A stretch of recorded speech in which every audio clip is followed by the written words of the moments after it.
J'en ai marre des femmes laides. Il n'a pas crié. Il a dit cela avec la même naturalité que quelqu'un qui se plaint que le vin est tiède. Et puis, il a ri. Un rire sec, le rire de quelqu'un qui se sent déjà étranger à cette maison. 22 ans de mariage, 22 ans à être le pilier, le silence et le soutien. Et tout ce que je valais en cet octobre 2024 fétide. C'était une plaisanterie sur mon apparence. Bonjour, je suis Claire. Donnez-moi une chance en écoutant mon histoire. Laissez un like maintenant. Parce qu'aujourd'hui, je vais vous montrer que le silence d'une femme n'est pas une faiblesse. C'est le temps qu'elle prend pour affûter la lame. C'était un mardi d'octobre 2024. Il faisait ce froid sec et tranchant qui arrive sur Paris sans prévenir, le genre de froid qui entre par les fenêtres même fermées et qui s'installe dans les pièces comme s'il avait toujours été là. Je me tenais debout près de la fenêtre de notre chambre, au 6e étage du boulevard Haussmann, une tasse de café refroidissant entre mes doigts. En bas, les gens marchaient en vide sur le trottoir, les écharpes remontées, les têtes baissées contre le vent. Ils avaient l'air de savoir exactement où ils allaient. Moi, à ce moment précis, je ne savais plus rien. Derrière moi, Étienne faisait sa valise. La Louis Vuitton en cuir marron que je lui avais offerte pour ses 50 ans, avec une dédicace gravée à l'intérieur du couvercle, 4 mots que j'avais choisis pendant des semaines et que je ne pouvais plus me rappeler sans avoir honte d'avoir cru, aussi longtemps, que l'amour suffisait à tout tenir debout. Il jetait ses chemises à l'intérieur sans les regarder. Hermès, Brioni, Charvet. Chaque pièce choisie ensemble dans des boutiques du faubourg Saint-Honoré, empaquetée avec l'indifférence de quelqu'un qui range des objets sans mémoire, comme si 22 ans ne pesaient absolument rien dans cette valise ouverte sur notre lit. Son téléphone vibrait sans arrêt sur la commode. Il répondait avec un demi-sourire. Ce sourire que je n'avais pas vu depuis longtemps, ce sourire qui n'était pas pour moi. Je savais déjà pour qui il était. Toute Paris semblait savoir. La jeune femme s'appelait Léa, 26 ans, fille d'un architecte du 16e arrondissement. Je l'avais découvert 3 semaines plus tôt, par accident, quand son téléphone s'était déverrouillé sur la table pendant qu'il dormait à côté de moi. Je n'avais pas fait de bruit. Je n'avais pas réveillé mon mari. J'avais reposé le téléphone exactement où il était. J'étais allée à la cuisine. J'avais allumé une seule lampe et j'étais restée assise dans le noir pendant 40 minutes à écouter le silence de cet appartement que j'avais aidé à choisir, à remplir, à rendre vivant pendant 2 décennies. Cette nuit-là, dans cette cuisine silencieuse, quelque chose en moi avait pris une décision.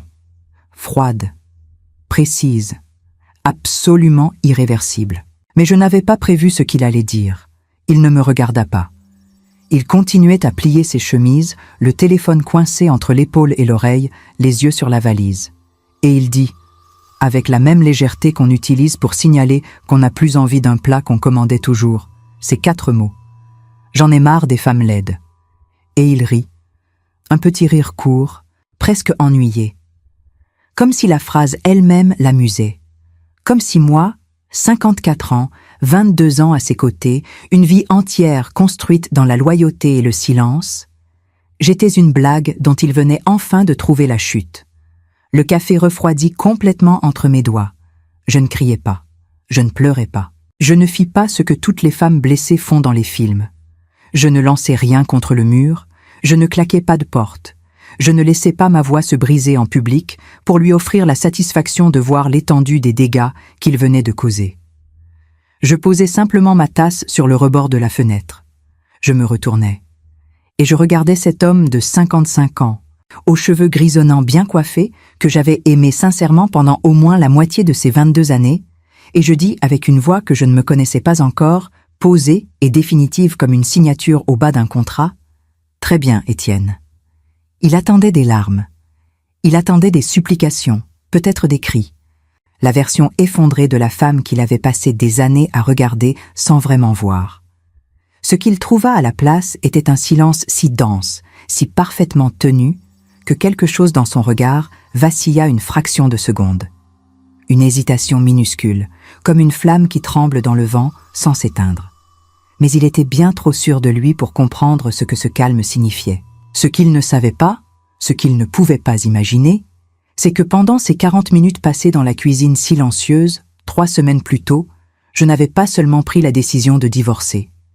J'avais commencé à construire quelque chose de précis, de documenté, d'imparable, quelque chose qu'il allait découvrir 30 jours plus tard, assis en face de moi dans un bureau de notaire de la rue de la Paix, quand un homme aux cheveux blancs allait commencer à lire des pages qu'Étienne n'attendait pas. Les 2 premières pages allaient déjà lui couper le souffle. Mais ce seraient les 2 dernières qui allaient tout changer. En ce mardi d'octobre 2024, debout près de cette fenêtre, avec le froid de Paris qui entrait par les bords du cadre et le bruit de la valise qu'il fermait derrière moi, je me souviens d'avoir pensé une seule chose avec une clarté absolue. Il venait de faire l'erreur de sa vie, et il ne le savait pas encore. Dans les 30 jours qui suivirent, Étienne vécut comme un homme qui croit avoir tout gagné. Il s'était installé dans un appartement loué dans le Marais, discret de l'extérieur, hors de prix à l'intérieur, le genre d'endroit qu'on choisit quand on veut se convaincre qu'on est encore jeune, encore libre, encore capable de tout recommencer comme si les années passées n'avaient jamais existé. Les photos avec Léa se multipliaient sur les réseaux sociaux avec une régularité qui ressemblait moins à de la joie qu'à une démonstration calculée. Un dîner au Grand Véfour, capturé sous le meilleur angle.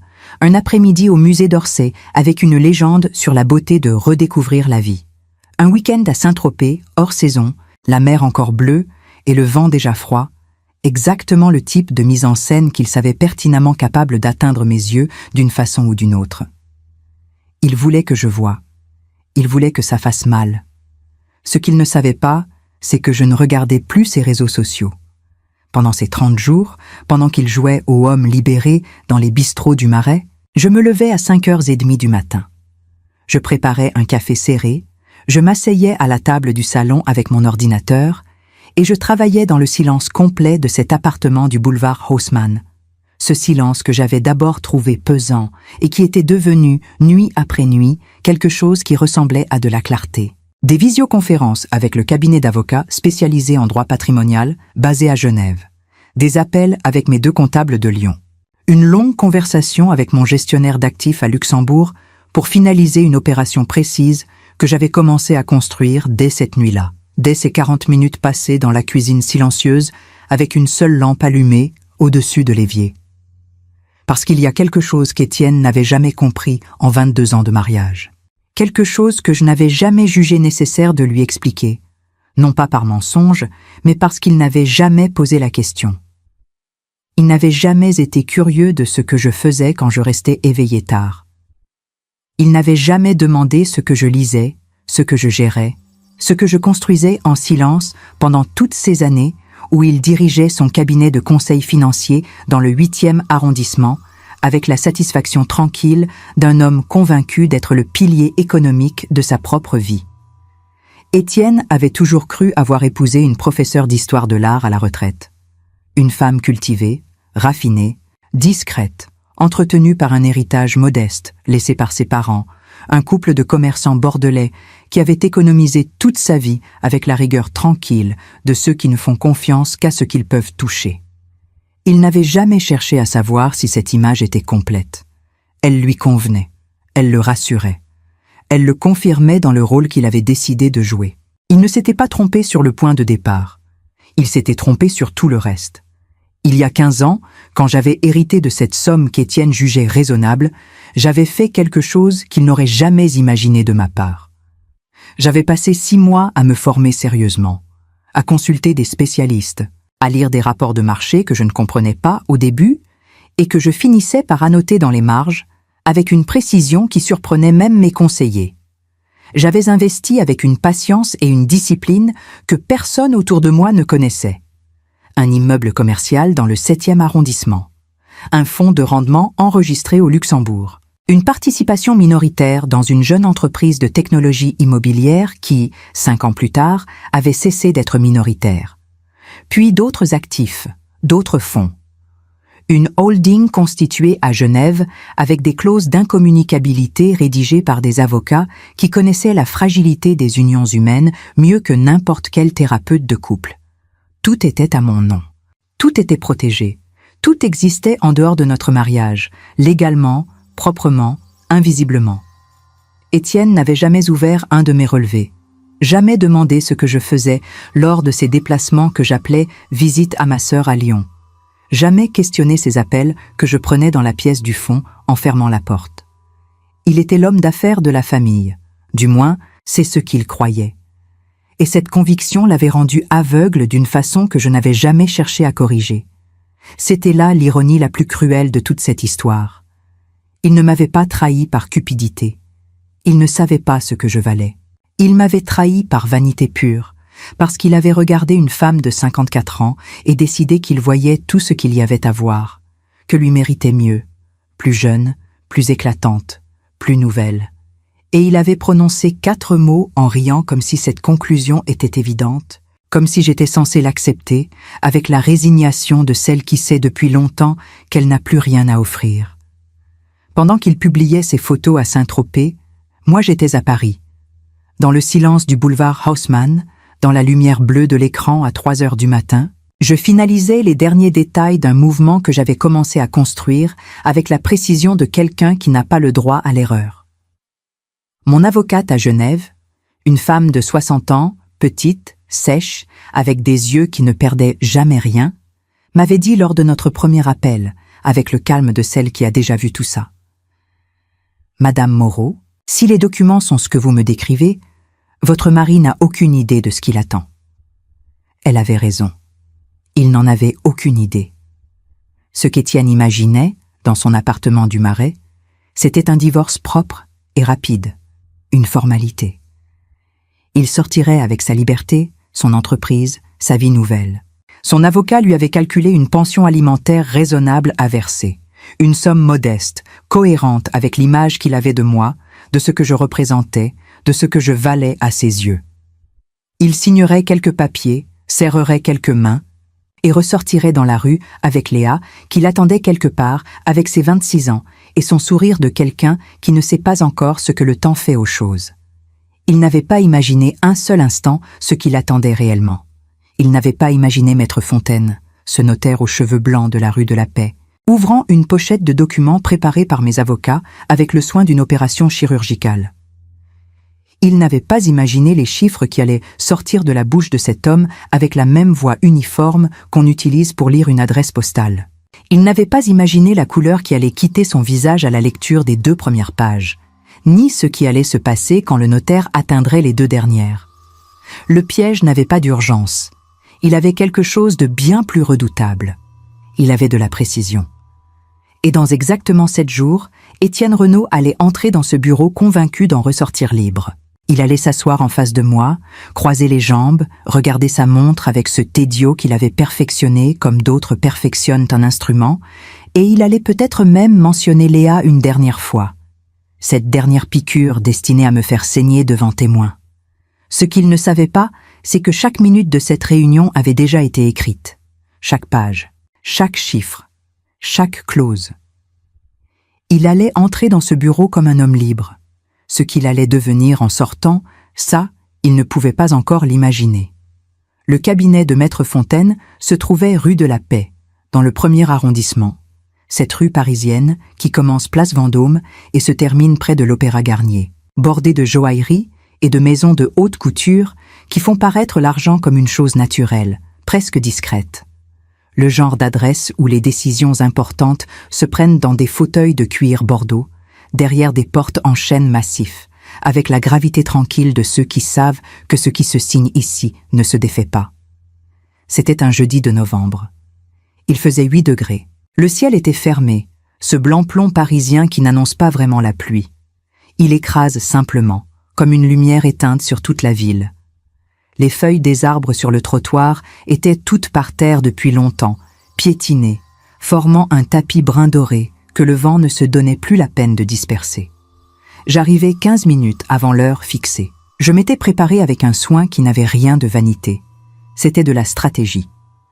Un tailleur de coupe sur mesure, couleur ardoise, cheveux relevés en chignon bas, rouge à lèvres nudes, sans bijoux, sauf une chose, l'alliance. Elle était encore à mon doigt ce matin-là, pour une raison précise et calculée que personne dans cette salle ne comprendrait avant que je décide de la révéler. Je portais ma pochette en cuir sombre avec tous les documents organisés dans l'ordre exact où ils allaient être utilisés, comme me l'avait enseigné mon avocate à Genève lors de notre dernière réunion. N'arrivez jamais à une réunion importante sans savoir exactement ce qui va se passer à chaque minute. Je savais exactement ce qui allait se passer à chaque minute. Maître Fontaine m'accueillit personnellement à l'entrée. Un homme de 70 ans, cheveux entièrement blancs, costume bleu marine, expression perpétuellement sévère. Le type de professionnel qui a vu tant de drames humains au cours de sa carrière qu'il avait développé une armure émotionnelle faite de formalité et de précision absolue. Il me conduisit à la salle principale. Table en chêne sombre, chaises tapissées de cuir bordeaux, une bibliothèque de livres juridiques que personne n'ouvrait depuis des décennies, et cette odeur particulière de vieux papier et de café fort que je saurais reconnaître les yeux fermés pour le reste de ma vie. Je m'assis. Je croisai les mains sur la table. Je respirai lentement, une fois, et j'attendis. Étienne arriva 23 minutes en retard. Il entra en exhalant un parfum nouveau, cher, entêtant, choisi par quelqu'un d'autre, j'en étais certaine. Il portait des lunettes de soleil malgré le ciel couvert, un costume neuf de coupe italienne, les cheveux plus soignés que d'habitude. Il essayait de ressembler à quelqu'un qui avait recommencé à vivre. Il se laissa tomber dans le fauteuil de cuir avec cette désinvolture performative de celui qui veut démontrer qu'il n'est pas du tout nerveux, et qui, précisément pour cette raison, l'était manifestement beaucoup. Il me regarda une demi-seconde, détourna les yeux, sortit son téléphone de sa poche, vérifia l'heure avec ostentation et soupira avec ce tédio théâtral qu'il avait perfectionné comme d'autres perfectionnent un art. « Bon, on peut commencer ? J'ai un déjeuner. » Une pause calculée. Elle m'attend. Il cherchait une réaction, une crispation, un éclair dans les yeux, n'importe quel signe visible que l'aiguille avait atteint la chair. Je ne lui offris rien. Je gardai les mains croisées sur la table, les yeux posés sur le notaire, l'expression parfaitement neutre. Cette neutralité n'était pas de la froideur. C'était le résultat de semaines de préparation émotionnelle faites dans le silence du salon, avec une tasse de thé refroidissant à côté de l'ordinateur. J'avais anticipé chacune de ces provocations. Je les avais répétées mentalement jusqu'à ce qu'elles ne puissent plus m'atteindre. Il pouvait dire ce qu'il voulait. Il pouvait mentionner Léa 10 fois. Il pouvait arriver 1 heure en retard et partir avec ses lunettes de soleil et son parfum d'une autre femme. Rien de tout ça ne comptait plus. Pas aujourd'hui. Maître Fontaine ajusta ses lunettes, émit un petit raclement de gorge discret, ce raclement professionnel de celui qui signale que la réalité va maintenant parler, et ouvrit la pochette. Si vous êtes encore là, abonnez-vous à la chaîne et laissez un like. Vous ne voulez pas manquer ce qui vient. Le notaire commença à lire avec cette voix uniforme et cadencée de ceux qui récitent des documents juridiques depuis des décennies, sans intonation dramatique, sans jugement. Juste les faits, dans l'ordre, l'un après l'autre, avec la neutralité implacable des chiffres qui n'ont pas besoin d'être défendus pour être vrais. Les 2 premières pages décrivaient le régime matrimonial, séparation totale de biens établie par contrat signé par les 2 parties avant le mariage en mars 2002, dûment enregistré et homologué par tribunal compétent. Étienne croisa les bras, bâilla discrètement. Ça, il le savait déjà. C'était même son idée à l'époque. Protéger son entreprise naissante de toute complication future. L'ironie de ce détail l'atteindrait plus tard. Maître Fontaine tourna la page. Patrimoine enregistré au nom de la requérante, Claire Anne Moreau, selon inventaire annexé, certifié le 14 octobre 2024. Étienne ne bougea pas, encore ennuyé, encore sûr de lui, encore convaincu que cette réunion était une formalité qu'il allait traverser comme on traverse une salle d'attente, avec impatience et sans conséquences réelles. Immeuble commercial, 7e arrondissement, Paris. Valeur de marché actualisée, 4 200 000 €. Silence. Complexe résidentiel, Bordeaux. Participation de 80%. Valeur estimée, 11 700 000 €. Étienne décroise les bras. 3 fonds d'investissement immobilier enregistrés au Luxembourg. Valeur totale des parts, 38 400 000 euros. Il s'arrêta de respirer. Je ne regardais pas Étienne. Je regardais Maître Fontaine. Mais je le sentais. Je sentais physiquement le moment où la réalité commença à s'effondrer de son côté de la table, comme une structure qui cède, non pas d'un coup, mais centimètre par centimètre, craquement après craquement, jusqu'à ce que tout s'écroule. Participation majoritaire, 61%, dans la société Novim Technology, secteur de la technologie appliquée au marché immobilier, opération en France, Belgique et Suisse. Valorisation actuelle, 180 millions d'euros. Valeur proportionnelle de la participation détenue par la requérante, 109 800 000 euros. J'entendis Étienne poser les deux mains à plat sur la table. Ce sont, les deux paumes qui cherchent un appui solide parce que le sol vient de disparaître, resteraient gravés dans ma mémoire longtemps après que tout le reste serait oublié. Autres actifs financiers, comptes d'investissement, obligations et fonds à revenus fixes, valeur consolidée, 123 millions d'euros. Maître Fontaine marqua une pause imperceptible, regarda les deux côtés de la table avec l'impartialité absolue de celui qui a tout vu et ne juge plus rien, et continua. Total du patrimoine exclusif de la requérante, protégé par des clauses d'incommunicabilité antérieures au mariage, 287 millions et 100 000 euros. Le silence qui suivit avait une texture. On pouvait le sentir dans l'air épais de cette salle qui sentait le vieux papier et les décisions sans retour. Ce fut à ce moment précis, dans ce silence, pendant qu'Étienne regardait le document comme si les chiffres allaient changer si ses yeux insistaient assez longtemps, que je fis quelque chose que personne ne remarqua. Je retirai doucement l'alliance de mon doigt, je la glissai au fond de ma pochette en cuir, sans un bruit, sans un regard, sans cérémonie d'aucune sorte. 22 ans, fermée, sans bruit. Il restait encore 2 pages, et ce qu'elle contenait allait rendre tout le reste, les 287 millions, le silence, les 22 ans, absolument secondaires. Le sourire arrogant d'Étienne avait disparu comme s'il n'avait jamais existé. Ce n'était pas un processus graduel. Ce n'était pas cette lente décomposition qu'on observe chez quelqu'un qui comprend progressivement qu'il a perdu. C'était instantané, comme une lumière qu'on éteint d'un seul geste. Une seconde avant, il était l'homme qui était arrivé en retard de 23 minutes par provocation, qui avait mentionné sa maîtresse avec la cruauté calculée de quelqu'un qui aime regarder les blessures qu'il inflige, qui s'était affalé dans ce fauteuil de cuir avec la désinvolture d'un homme convaincu de contrôler la situation.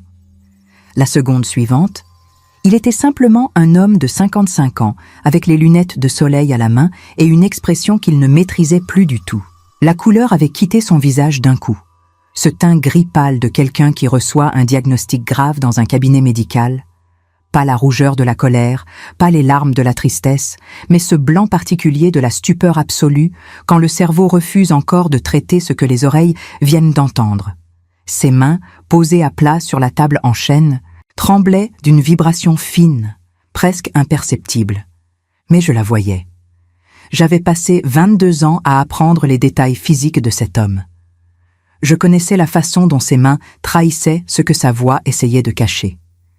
Il regarda le document. Il regarda le notaire. Il me regarda. Ça... La voix sortit rauque, comme si elle avait du mal à traverser quelque chose de coincé dans sa gorge. Il déglutit. Ça doit être une erreur de documentation. Ces chiffres ne peuvent pas être... Il s'interrompit, cherchant ses mots, avec la maladresse de quelqu'un qui n'a plus de script préparé, plus de répliques prévues, plus rien entre lui et la réalité brute. D'où vient tout ça? Maître Fontaine ne leva pas les yeux du papier. Il confirma chaque élément, chaque chiffre, chaque enregistrement, tous vérifiés, tous certifiés, tous exclusivement au nom de Claire-Anne Moreau, tous protégés par des contrats qui précédaient notre mariage de plusieurs années. Sa voix restait parfaitement uniforme, parfaitement neutre, comme si lire 287 millions d'euros était aussi banal que lire une adresse postale. Parce que pour lui, en un sens, ça l'était. Il avait vu des fortunes, il avait vu des ruines, il avait vu des hommes et des femmes assis exactement là où nous étions assis, de chaque côté de cette table en chêne, avec cette même distance entre eux qui ressemble à 1 mètre mais qui vaut 22 ans. Étienne se retourna vers moi. Et là, pour la première fois depuis que je le connaissais, je vis dans ses yeux quelque chose que je n'y avais jamais vu en 22 ans de mariage. Pas de l'admiration, pas du respect. Quelque chose de beaucoup plus brut et beaucoup moins noble. De la peur. La peur réelle de quelqu'un qui vient de comprendre qu'il a fait une erreur d'une magnitude qu'il ne peut pas encore mesurer complètement. La peur de celui qui croyait tenir toutes les cartes et qui découvre qu'il jouait depuis le début à la mauvaise table contre une adversaire qu'il n'avait jamais pris la peine de vraiment regarder. « Mon amour !» La voix faillit au milieu du mot. Il fit une pause, déglutit une nouvelle fois, et ce mouvement involontaire de quelqu'un qui essaie de ravaler quelque chose qui remonte, me dit tout ce que sa voix tentait encore de dissimuler. Nous devons parler de ça, nous deux, sans avocat, sans notaire, sans tous ceux. Il désigna la pièce d'un geste vague, comme si les murs eux-mêmes étaient complices d'un complot contre lui. J'ai commis une erreur énorme, je le sais. Mais 22 ans, Claire. 22 ans ne peuvent pas se terminer comme ça, sur une table, avec des chiffres et des tampons officiels. Je le regardais sans rien dire. J'étais sous pression. Tu sais comment je suis quand le travail m'écrase. Je n'étais plus moi-même depuis des mois, et Léa, c'était une erreur de jugement, une faiblesse stupide. Ça n'a jamais été sérieux. Je peux te l'expliquer si tu me donnes juste une... Étienne. Je prononçai son nom avec une voix si calme, si posée, qu'elle trancha le silence de la pièce plus proprement que n'importe quel cri. Il s'arrêta net. Ses lèvres restèrent entr'ouvertes sur le mot suivant qu'il n'eut pas le temps de prononcer. Je le regardais dans les yeux, vraiment dans les yeux, pas à travers lui, pas au-delà, pas avec cette façon qu'on développe après des années de désaccord de regarder quelqu'un sans vraiment le voir. En lui, directement. Et je lui dis, avec cette voix nouvelle que je découvrais depuis quelques semaines, posée et définitive, comme une décision qu'on ne reviendra pas sur. Vous avez dit 4 mots. Vous les avez dit en riant. Une pause. Je les ai entendus. Il ouvrit la bouche. Je levai la main, lentement, sans agressivité, avec la finalité absolue d'une porte qu'on ferme pour la dernière fois. Il se tut. Le cabinet fut plongé dans un silence total. On pouvait entendre la respiration d'Étienne, courte, irrégulière, le souffle de quelqu'un qui essaie de reprendre le contrôle d'une situation qui lui échappe complètement. On pouvait entendre le tic-tac de la pendule sur l'étagère, et dehors, étouffé par les vitres épaisses, le bruit sourd de Paris qui continuait sa vie sans nous, indifférente et implacable comme toujours. Maître Fontaine. Je me tournai vers le notaire sans quitter Étienne des yeux jusqu'à la dernière seconde. Il reste encore 2 pages. Étienne ferma les yeux une fraction de seconde. Quand il les rouvrit, il y avait dans son regard quelque chose de différent. Une supplication muette, nue, sans artifice. Il le sentait. D'une façon ou d'une autre, avec cet instinct que les gens développent face au danger, il sentait que ce qui allait suivre serait pire que ce qu'il venait d'entendre. Que les 287 millions n'étaient pas le fond. Qu'il y avait encore quelque chose en dessous. Il avait raison. Maître Fontaine tourna la page. Les pages 3 et 4 font référence aux obligations financières et aux responsabilités corporatives du défendeur, Étienne Marc Renaud. Étienne fronça les sourcils. Cette partie, il ne l'avait pas vue venir. Son avocat ne l'avait pas préparée. Personne dans son équipe ne savait ce que mes avocats à Genève avaient découvert au cours des 3 dernières semaines, ce que la comptabilité légale et les recherches dans les registres internationaux avaient mis au jour avec la précision froide des chiffres qu'on ne peut pas contester, qu'on ne peut pas expliquer, qu'on ne peut pas faire disparaître avec une bonne excuse et un sourire bien placé. « Ma société va très bien », dit-il, et dans cette phrase courte, il y avait tout ce qu'il lui restait, l'espoir fragile, presque pathétique, que ce dernier territoire au moins était intact, que cette partie de sa vie, au moins, n'avait pas été touchée par ce qui était en train de se défaire autour de lui. J'ai un bilan audité, des associés solides, des contrats en cours, il ne peut pas y avoir de « Monsieur Renaud ». La voix de Maître Fontaine était douce, mais elle avait le poids de la pierre. « S'il vous plaît. » Et Étienne se tut. Et le notaire commença à lire ce qu'Étienne n'aurait jamais voulu entendre. Ce que personne, dans aucun scénario qu'il avait imaginé en venant dans ce bureau ce matin-là, n'aurait pu lui faire anticiper. Le premier emprunt, 2 300 000 €, contracté auprès d'une banque suisse en janvier 2021.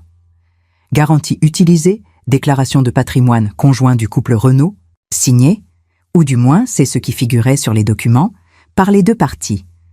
Je n'avais jamais signé ce document. L'expertise graphologique, réalisée par 2 spécialistes indépendants mandatés par mes avocats, l'avait confirmé sans la moindre ambiguïté. Falsification. La main d'Étienne, posée sur la table, cessa de trembler. Elle devint simplement immobile. L'immobilité de quelqu'un qui ne peut plus bouger, parce que bouger rendrait tout définitivement réel. Le deuxième emprunt, 4 100 000 €, banque luxembourgeoise, mars 2022. Même garantie, même signature, même falsification, confirmée par un rapport distinct établi par un expert différent. Le troisième. Une ligne de crédit corporative dans une banque française, utilisant comme collatéral une prétendue participation de Claire Moreau dans sa société de conseil. Participation qui n'avait jamais existé. 5 millions d'euros. Total des dettes contractées au moyen de documents frauduleux, dit le notaire avec cette voix qui ne jugeait pas, qui lisait simplement la réalité telle qu'elle était. 11 400 000 €. Avec intérêt cumulé jusqu'en novembre 2024, 13 200 000 €. Étienne regardait la table. Ses lèvres bougeaient légèrement, sans son. Peut-être comptait-il. Peut-être cherchait-il encore une sortie que la logique lui refusait depuis plusieurs minutes déjà. Ses créanciers... Maître Fontaine marqua une pause, la seule vraie pause de toute cette lecture, l'unique concession au poids de ce qui allait suivre. Ont été intégralement rachetés dans une opération réalisée entre le 4 et le 7 novembre 2024 par un fonds d'investissement privé enregistré à Genève sous la dénomination Moreau Capital. Le silence dura 5 secondes, peut-être 6. Étienne leva lentement les yeux vers moi. « Tu... » Sa voix n'était plus qu'un souffle. « Tu as racheté mes dettes. » Je ne répondis pas. Les chiffres venèrent de le faire à ma place, avec une éloquence que 22 ans de conversation n'avaient jamais atteinte. Il n'était pas seulement divorciné. Il n'était pas seulement exclu d'une fortune de 287 millions. Il devait 13 200 000 €, à moi. À la femme qu'il avait regardée de dos, en pliant ses chemises dans une valise que je lui avais offerte, et à qui il avait dit en riant qu'il en avait marre des femmes laides. La dernière page, Maître Fontaine. Maître Fontaine tourna la dernière page. Et je vis Étienne fermer les yeux une fraction de seconde. Ce geste involontaire de quelqu'un qui sait que ce qui vient sera le coup final et qui essaie, dans cet intervalle imperceptible, de se préparer à quelque chose pour lequel il n'existe aucune préparation possible. Quand il les rouvrit, son regard avait changé. Il n'y avait plus de colère, plus d'arrogance, plus même de la peur dans sa forme active et combative. Il y avait quelque chose de plus silencieux et de plus dévastateur. La résignation froide de quelqu'un qui comprend qu'il a perdu non pas une bataille, mais la guerre entière, et que chaque mouvement qu'il pourrait encore tenter ne ferait qu'aggraver les dégâts. Il ressemblait à un homme beaucoup plus vieux que celui qui était entré dans cette pièce 30 minutes plus tôt. Maître Fontaine commença à lire la dernière page avec la même voix uniforme, implacable, qui ne haussait ni ne baissait d'un ton quelle que soit la magnitude de ce qu'elle énonçait.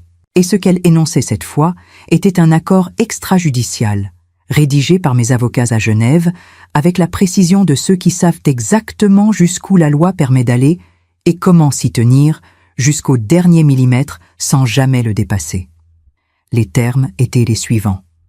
En signant ce document cet après-midi, Étienne-Marc Renault reconnaissait et assumait l'entière responsabilité criminelle et financière pour les 3 opérations frauduleuses détaillées aux pages précédentes.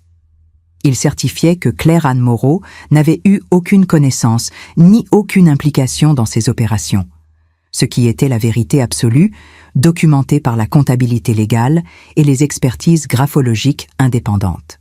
Il s'engageait à rembourser les 13 200 000 € à la holding Moro Capital en mensualité fixe sur 15 ans, avec l'ensemble de ses actifs personnels et corporatifs identifiés par la comptabilité légale comme garantie, y compris son cabinet de conseil du 8e arrondissement, ses comptes personnels et 2 propriétés en son nom dont mes avocats avaient retrouvé la trace dans les registres fonciers.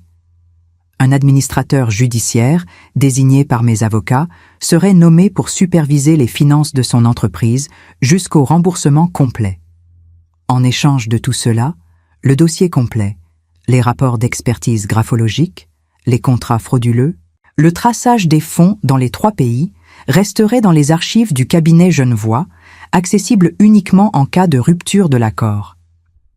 S'il signait, sa réputation professionnelle, du moins ce qu'il en resterait, serait préservée dans les limites du possible. Sa liberté lui appartiendrait encore. S'il ne signait pas, le dossier serait remis au parquet de Paris ce jour même, à 17 h. Il était 16h08. Il avait 52 minutes. Maître Fontaine reposa le document sur la table, les mains croisées dessus, et attendit avec la patience de celui qui a appris que dans ces moments précis, le silence est le meilleur avocat qui soit. Étienne ne bougeait pas. Il regardait les pages devant lui comme si elles étaient écrites dans une langue qu'il ne reconnaissait pas, alors qu'il les comprenait parfaitement, chaque mot, chaque clause, chaque implication. Je le savais. Je le voyais dans la rigidité de ses épaules, dans la façon dont sa mâchoire s'était serrée au point que je pouvais voir le muscle de sa tempe se contracter par intermittence. Il comprenait tout. Il cherchait simplement une issue qui n'existait pas, une fissure dans un mur qui avait été construit sans en laisser aucune. « Tu ne peux pas faire ça. » Sa voix était basse, tendue, comme quelque chose sur le point de se rompre. Il ne me regardait pas en disant ça. Il regardait toujours le document, comme si c'était au document qu'il s'adressait plutôt qu'à moi, comme si nommer ce qu'il ressentait devant moi directement était encore une étape de trop. 22 ans, Claire. Je t'ai aimé. Pas parfaitement, pas toujours bien, je le sais, mais je t'ai aimé. Est-ce que ça ne compte plus pour rien? Je pris le temps de la réponse, pas pour dramatiser, pour être certaine de dire exactement ce que je voulais dire, ni plus ni moins, sans un mot de trop et sans un mot de moins. Tu m'as aimé jusqu'au moment où tu as décidé que je ne valais plus la peine d'être aimé. Une pause. Et tu me l'as dit en riant. Il ferma les yeux. « Léa n'est rien, dit-il, et dans sa voix, il y avait une désespération si nue, si dépouillée de tout artifice, qu'elle en était presque indécente à entendre. C'est fini depuis des semaines. Ça n'a jamais été ce que tu crois. Si tu me donnes une chance, une seule, je peux te montrer que je peux être différent. Que nous pouvons reconstruire quelque chose. 22 ans, ça ne se jette pas comme ça. » Je le regardais longuement avant de répondre. « Étienne. » Ma voix était douce, vraiment douce. Pas de la froideur, pas du mépris. Pas cette distance glacée que les gens confondent parfois avec la force. Quelque chose de plus proche de la tristesse tranquille, parce que cette partie-là était vraie. Il y avait une tristesse réelle dans ce moment. La tristesse de tout ce qui avait été gâché progressivement, lentement, sans que ni lui ni moi n'ayons trouvé le moment exact où il aurait encore été possible de changer quelque chose. Ce n'est pas à cause de Léa. Il me regarda. C'est à cause de qui tu as choisi d'être. Pas en une nuit, pas sous la pression d'un moment difficile. Tu as fait ces choix lentement, pendant des années, un par un. Je ne détournais pas les yeux. Je n'ai pas envie de te punir. Je veux juste ne plus être lié à toi. Le silence qui suivit fut le plus long de tout cet après-midi. Dehors, Paris continuait. Une voiture klaxonna au loin. Des pas pressés sur le trottoir de la rue de la Paix. Le bruit d'un café qui s'animait à l'heure du déjeuner tardif. La ville entière, à quelques centimètres de nous derrière ses vitres épaisses, absolument indifférente à ce qui se défaisait dans cette salle qui sentait le vieux papier et les décisions sans retour. Étienne regarda le document une dernière fois. Il le regarda longuement, avec l'expression de quelqu'un qui fixe quelque chose qu'il sait ne pas pouvoir changer, mais qu'il continue de regarder par besoin de s'assurer qu'il n'a pas rêvé. Que tout ça est réel, que cette femme assise en face de lui, cette femme qu'il avait cru connaître pendant 22 ans, cette femme qu'il avait regardée de dos en riant, est réellement la propriétaire de 287 millions d'euros et la créancière de 13 millions de ses propres dettes frauduleuses. Puis il tendit la main vers le stylo que Maître Fontaine avait posé discrètement sur le bord de la table. Ce geste professionnel, presque bienveillant, du notaire qui comprend que certains moments doivent se terminer et que prolonger l'agonie ne sert personne dans cette pièce. La main d'Étienne tremblait tellement que le stylo glissa entre ses doigts la première fois. Il le rattrapa. Il s'appuya sur la table. Et avec une écriture si irrégulière, si étrangère à la signature assurée qu'il apposait sur des contrats depuis 20 ans, il signa. Il signa sa propre ruine sur une table en chêne de la rue de la Paix, dans un bureau de notaire du 1er arrondissement de Paris, pendant qu'une pendule quelque part dans la pièce continuait de marquer le temps avec une indifférence absolue. 16h19, bien avant les 17h fatidiques, comme si même le temps avait décidé de ne pas lui laisser la dignité d'utiliser les 52 minutes qu'il avait. Je regardais sa signature séchée sur le papier. Je ne ressentis pas ce que j'aurais cru ressentir. Pas de triomphe, pas de satisfaction froide et calculée, pas de cette euphorie que les films associent à la vengeance accomplie. Il y avait quelque chose de plus complexe, de plus silencieux, de plus difficile à nommer, le sentiment d'une chose terminée. Pas d'une victoire, d'une conclusion. Je récupérais mon exemplaire du document. Je le rangeais soigneusement dans ma pochette en cuir. Je fermais le fermoir avec ce petit clic précis et définitif qui résonna dans le silence de la salle comme le dernier mot d'une très longue phrase. Je me levais. Je serrais la main de Maître Fontaine avec fermeté. « Merci, maître. » Et je marchais vers la porte. Dans l'encadrement, je m'arrêtais. Ce n'était pas prévu. Ce n'était pas calculé. C'était simplement une impulsion. Peut-être la seule chose de tout cet après-midi qui n'avait pas été planifiée à l'avance. La seule fissure dans cette armure de précision que je m'étais construite au cours de ces 30 jours. Je me retournai vers Étienne. Il était toujours assis dans ce fauteuil de cuir bordeaux, les yeux sur le document signé, les épaules basses, les mains immobiles sur la table, la silhouette d'un homme qui vient de comprendre l'étendue exacte et irrémédiable de ce qu'il a perdu. « Profite de ton déjeuner, Étienne. » Ma voix était neutre, sans venin, sans satisfaction performative. Juste une phrase dite par une femme qui avait terminé ce qu'elle avait à terminer et qui n'avait plus rien à prouver à personne. Certainement pas à cet homme-là, dans cette chaise, dans cette salle. Je sortis. Les talons résonnèrent dans le couloir de marbre avec ce son clair et régulier qui accompagne les départs définitifs. La porte principale du cabinet s'ouvrit avec ce bruit lourd et précis du bois ancien bien ajusté. Et je me retrouvais dehors, sur la rue de la Paix, dans le froid de novembre, avec le ciel blanc-plomb de Paris au-dessus de moi. Je relevais le col de mon manteau, et je commençais à marcher. Je marchais sans m'arrêter jusqu'à la Seine. Ce n'était pas une décision consciente. Mes pieds connaissaient ce chemin depuis trop longtemps pour avoir besoin que ma tête leur indique la direction. De la rue de la Paix jusqu'au quai, en passant par la place de la Concorde avec ses fontaines qui continuèrent de tourner malgré le froid, ses lampadaires allumés en plein après-midi à cause du ciel bas, 15 minutes de marche que je fis sans regarder mon téléphone, sans ajuster mon écharpe, sans penser à rien de précis, juste en avançant avec ce besoin physique de mettre de la distance entre moi et cette salle qui sentait le vieux papier et les décisions sans retour. Le quai des Tuileries était presque désert. Le froid avait chassé les touristes et les promeneurs. Quelques joggeurs passaient sans me voir. La Seine coulait en dessous, grise-verte, avec ces petits remous en surface que le vent crée quand il vient de l'ouest. Je m'appuyais sur le parapet et regardais le fleuve. Et là, pour la première fois depuis 30 jours, je m'arrêtais vraiment. Voilà ce que personne ne vous dit sur les moments comme celui-là. Il ne ressemble pas à ce que vous imaginez. Pendant les 30 jours où j'avais préparé ce dossier, pendant les nuits où je relisais les rapports d'expertise graphologique, pendant les appels avec Genève, pendant cette construction lente et précise d'un mécanisme qui devait être parfait, j'avais fonctionné avec cette clarté froide et mécanique qui s'installe quand il n'y a plus de place pour les sentiments. Je n'avais pas pleuré, je n'avais pas tremblé, j'avais travaillé.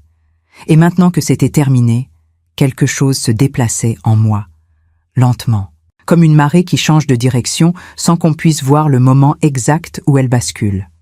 Pas de la joie, pas du triomphe. Quelque chose de plus difficile à nommer, comme quand on retire une écharde qu'on porte depuis si longtemps qu'on avait fini par oublier qu'elle était là, et que la douleur au moment où elle sort est mêlée d'un soulagement si grand qu'on ne sait plus si on pleure de l'une ou de l'autre. Je pensais aux 22 ans. Non pas à leur fin, non pas à leur trahison, mais à eux tels qu'ils avaient été dans leurs meilleurs moments. Il y avait eu de bons moments, des dîners dans des petits restaurants découverts ensemble dans des rues que personne ne connaissait. Des matins paresseux, avec le soleil de juin qui entrait par les fenêtres du boulevard Haussmann. Des voyages en Italie, en Espagne, une fois au Japon. Ces moments avaient existé. Ils étaient réels. Et puis, progressivement, imperceptiblement, ils avaient cessé d'exister. Pas d'un coup. Jamais d'un coup, c'est ça le piège. C'est lent, comme l'eau qui ronge la pierre. Un dîner annulé. Une remarque acerbe glissée dans une conversation banale. Un regard qui glisse sur vous sans vraiment vous voir. Puis un autre. Puis encore un autre.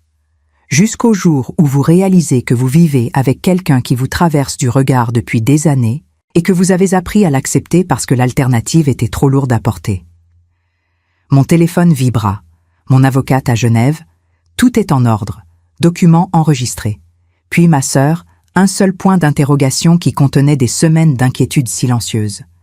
Je rangeais le téléphone sans répondre. Pas encore. Ce moment m'appartenait encore. Je restais sur ce quai jusqu'à ce que le froid devienne vraiment insupportable. Peut-être 1 heure, peut-être moins, je n'avais pas regardé ma montre. Puis je me redressai, relevai le col de mon manteau et commençai à marcher vers l'appartement. Je ne savais pas encore ce qui m'attendait là-haut.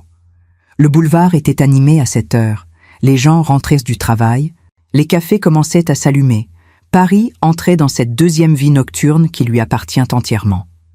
Je marchais d'un pas régulier, les mains dans les poches, la pochette sous le bras, en pensant à ce que j'allais dîner. Cette pensée banale et rassurante qui signifiait que la vie continuait, que l'estomac ne savait pas ce qui venait de se passer et s'en moquait complètement. Je tournais dans la rue de l'immeuble et je m'arrêtais net. Étienne était devant la porte. Il était là, debout sur le trottoir, les mains dans les poches de son manteau, le visage tourné vers l'entrée de l'immeuble, comme s'il attendait depuis un moment. Pas de voiture visible, pas de téléphone à la main. Juste lui, dans le froid du soir, avec cette posture de quelqu'un qui n'a pas encore décidé exactement ce qu'il va faire, mais qui ne pouvait pas ne pas venir. Il me vit. Nos regards se croisèrent depuis le bout de la rue. 5 mètres, peut-être 6, avec le bruit de Paris autour de nous et la lumière orange des lampadaires qui donnaient à la scène une qualité irréelle, presque théâtrale, comme si quelqu'un avait éclairé cette rue exprès pour ce moment. Je continuais à marcher vers lui, pas par bravade, parce que c'était mon immeuble, ma porte, ma vie, et parce que m'arrêter ou rebrousser chemin aurait été mentir sur quelque chose d'essentiel que je venais de passer des semaines à construire. Claire. Sa voix était différente de celle du cabinet, plus basse, moins construite. Il ne jouait plus aucun rôle, plus l'homme arrogant qui arrive en retard avec des lunettes de soleil, plus le mari suppliant qui cherche une brèche. Il y avait dans sa voix quelque chose de nu, quelque chose que je reconnaissais comme réel, malgré tout ce qui s'était passé.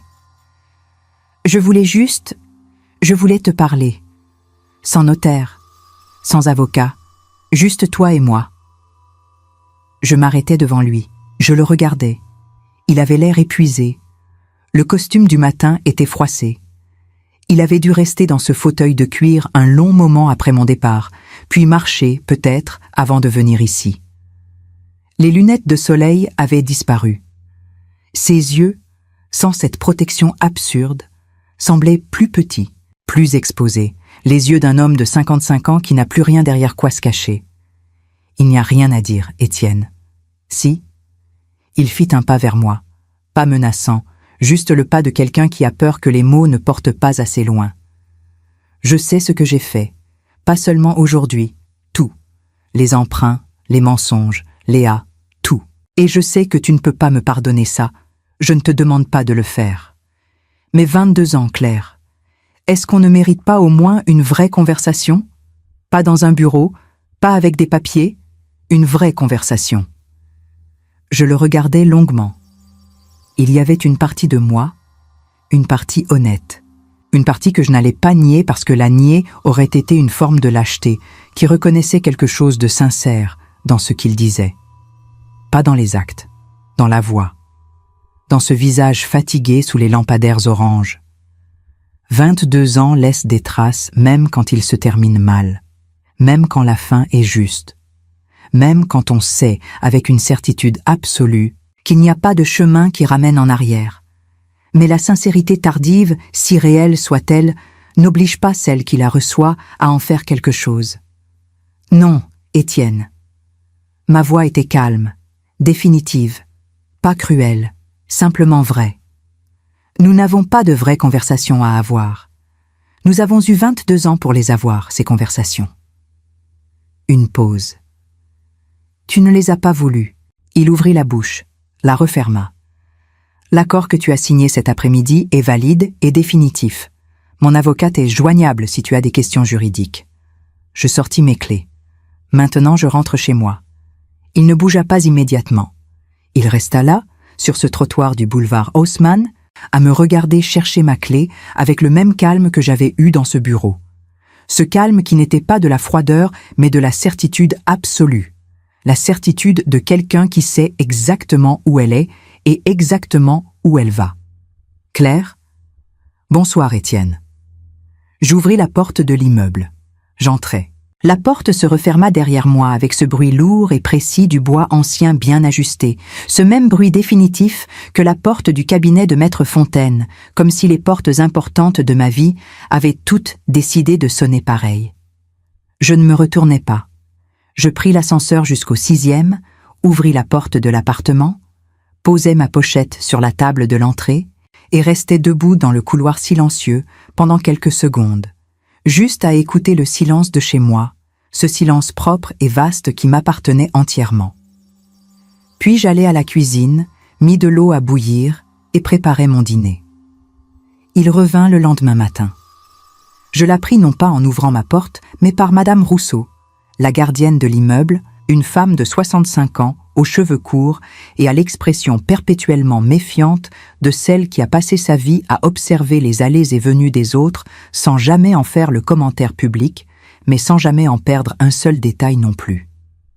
Elle m'attendait dans le hall quand je descendis à 7 heures pour ma marche matinale, les bras croisés, l'air de quelqu'un qui a quelque chose à dire et qui a décidé qu'elle allait le dire. Votre ex-mari était là depuis 6 heures. Elle dit ça comme on annonce un colis en souffrance, avec cette neutralité professionnelle qui ne juge pas, mais qui informe complètement. Je lui ai dit que vous n'étiez pas disponible. Il est resté sur le trottoir 40 minutes. Puis il est parti. Je la remerciai. Elle hocha la tête avec la satisfaction discrète de quelqu'un qui a bien fait son travail et qui n'a pas besoin qu'on le lui confirme davantage. Je sortis dans le froid du matin. 6 heures. Il était venu à 6 heures du matin, dans le froid de novembre, pour rester debout sur un trottoir pendant 40 minutes devant un immeuble dont il n'avait plus la clé. Quelque chose dans cette image était à la fois pathétique et réel. Pathétique parce qu'il n'y avait aucune issue possible dans ce geste, aucune logique qui aurait pu lui faire croire qu'attendre dans le froid à 6 heures du matin allait changer quoi que ce soit à ce qui avait été signé la veille. Réel parce que les gens font des choses sans logique, quand ils sont désespérés, quand la réalité vient de changer trop vite pour que le corps ait eu le temps de suivre, quand on ne sait plus quoi faire de ses mains et de ses pieds, et de toute cette énergie de panique qui n'a nulle part où aller.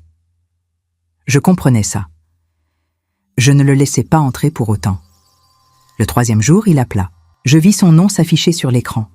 Ce nom que j'avais vu des milliers de fois en 22 ans, sur des messages anodins, des rappels de dîner, des « je rentre tard ce soir », des « tu peux appeler le plombier ?» Et je laissais sonner. 1 fois, 2 fois. Puis le silence. Puis un message vocal que je n'ouvris pas immédiatement, que je laissais dans ma boîte pendant 2 heures, pendant que je préparais mes notes pour une réunion avec mon gestionnaire d'actifs à Luxembourg.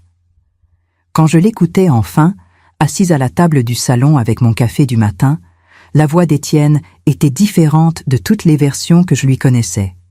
Ni l'arrogance du début, ni la supplication du cabinet, ni la nudité épuisée du trottoir la veille. C'était quelque chose de plus plat, de plus résigné, la voix de quelqu'un qui commence à comprendre que ce qu'il a perdu ne reviendra pas, mais qui ne sait pas encore comment vivre avec cette compréhension. Claire, je sais que tu ne rappelleras pas. Je sais que tu as raison de ne pas rappeler. Je voulais juste te dire. Une pause longue, le genre de pause où on entend quelqu'un chercher ses mots parmi des dizaines de phrases possibles et en rejeter la plupart.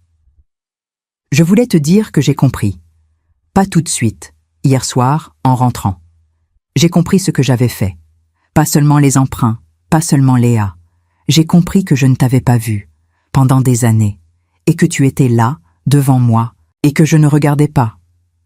Autre pause. Je ne sais pas pourquoi je te dis ça.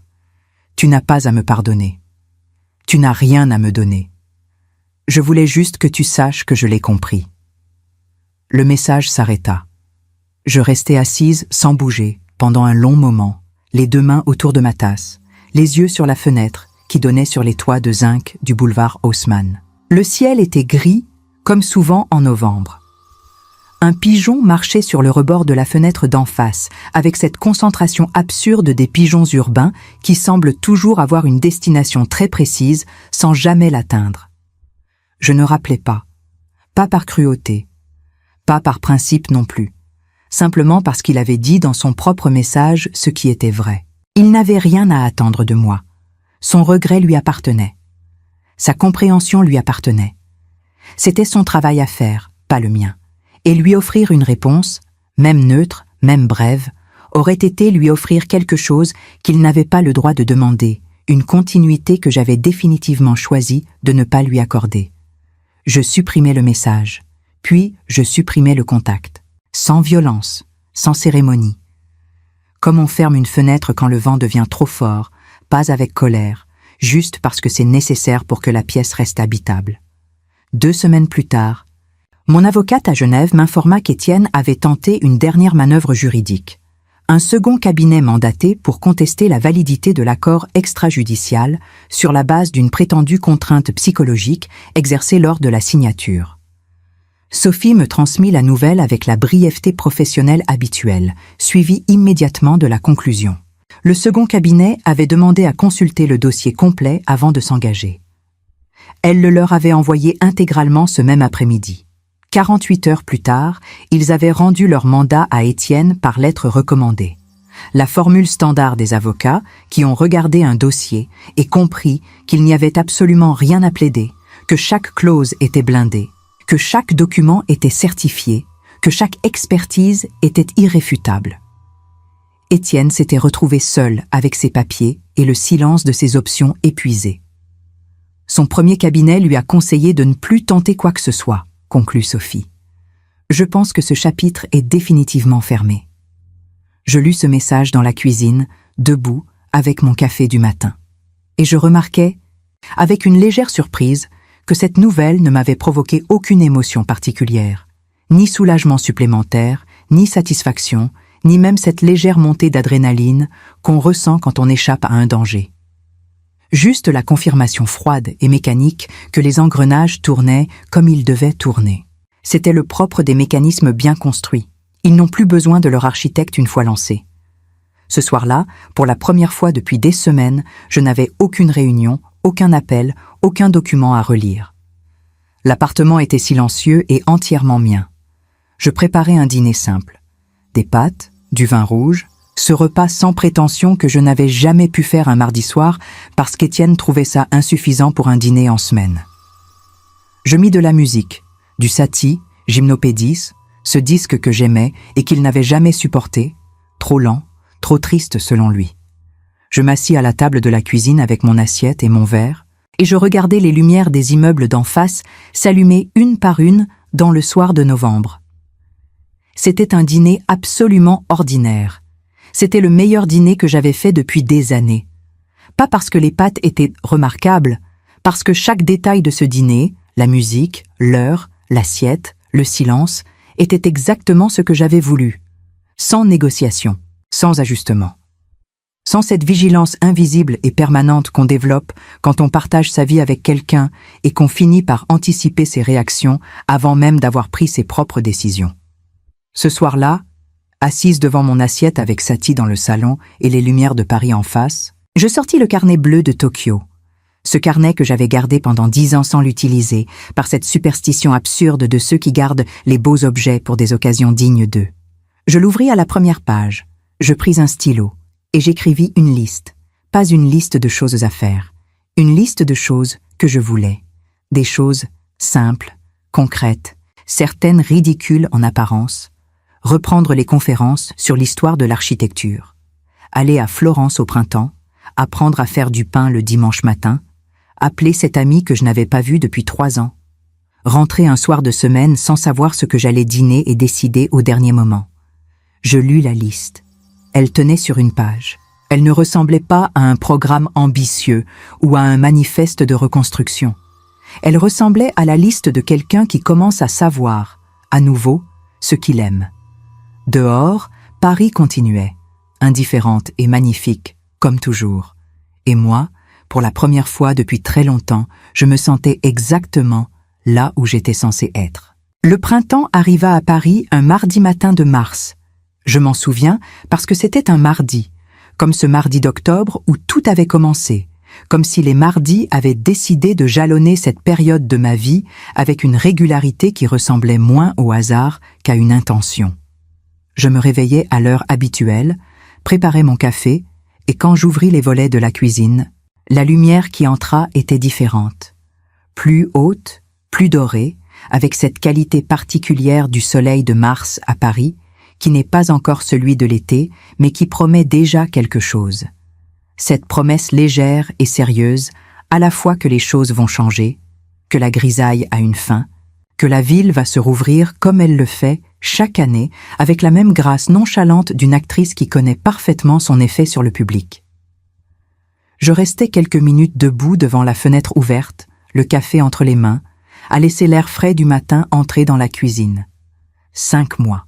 5 mois depuis ce jeudi de novembre, dans le bureau de Maître Fontaine. 5 mois depuis la signature, depuis les talons qui résonnaient dans le couloir de marbre, depuis cette phrase dite dans l'encadrement de la porte. « Profite de ton déjeuner, Étienne », qui avait résonné dans ma tête pendant des semaines, pas comme un triomphe, mais comme une conclusion, le point final d'une très longue phrase que j'avais mis 22 ans à finir d'écrire.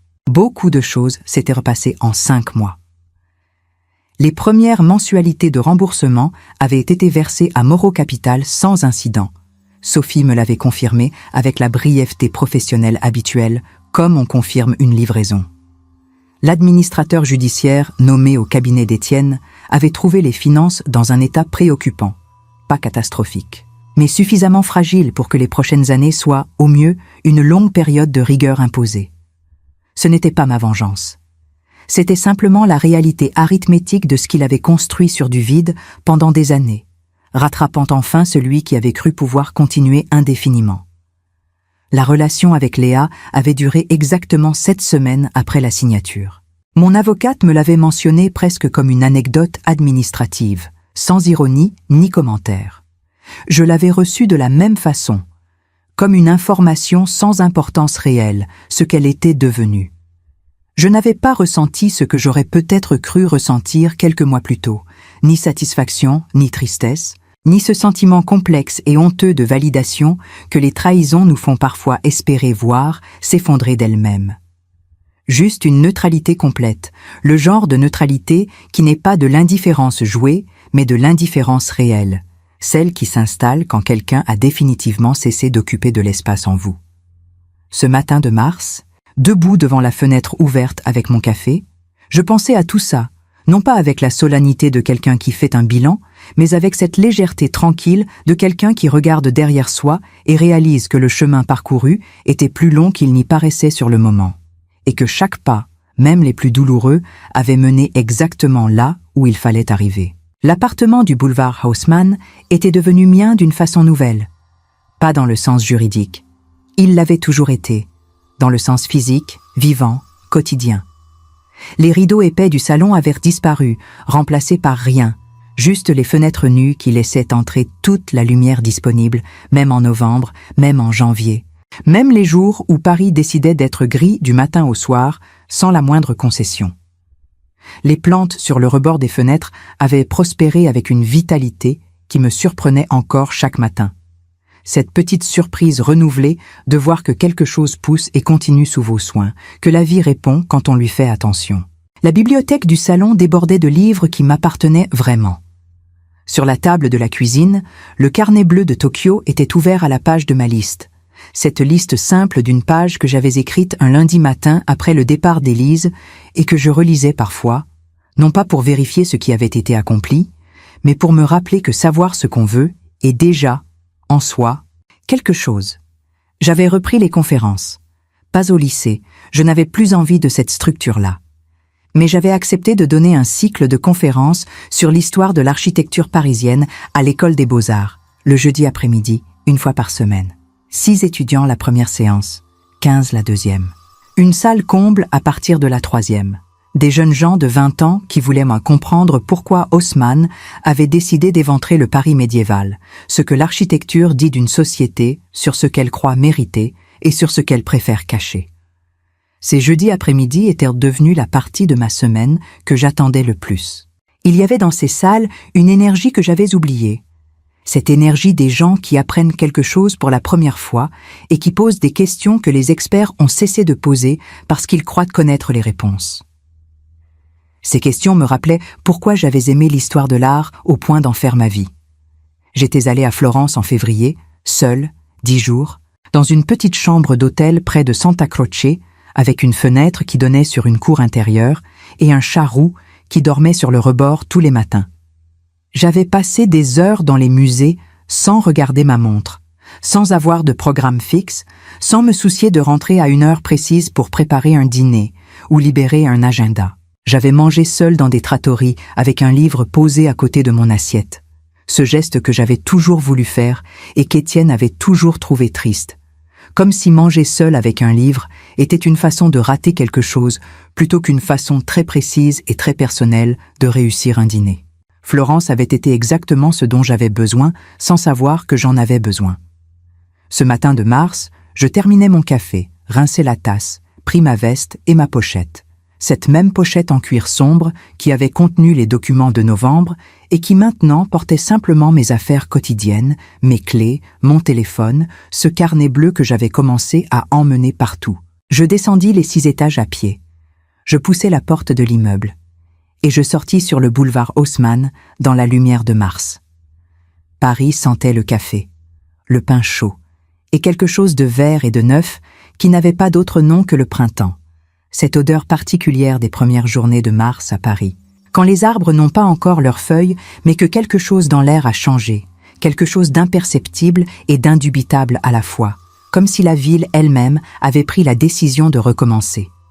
Je commençais à marcher vers la Seine, et à un moment, je ne saurais pas dire exactement lequel, il n'y eut pas de signal précis, pas de révélation, pas de ce genre de moment cinématographique où la lumière change et la musique commence. Je réalisais que je souriais. Pas pour quelqu'un. Pas pour une raison particulière et nommable. Juste parce que c'était un mardi matin de mars à Paris, et que j'avais 54 ans, et que le soleil était là, et que j'avais un jeudi chargé de questions de 20 ans que j'attendais avec impatience, et que le carnet bleu dans ma pochette avait encore des pages blanches. Il m'avait dit que j'étais laide. Il avait ri. Ce matin de mars, marchant sur les quais de la Seine dans la lumière nouvelle du printemps parisien, je comprenais avec une clarté définitive ce que cette phrase avait révélé. Non pas sur moi, mais sur lui, sur ce qu'il avait été capable de voir et sur tout ce qu'il avait choisi de ne pas regarder. 22 ans à côté de quelqu'un sans jamais vraiment le voir, sans voir ce qu'elle construisait, ce qu'elle portait, ce qu'elle valait dans le silence de ses nuits de travail que lui prenait pour de la tristesse, son aveuglement, pas ma laideur, jamais ma laideur.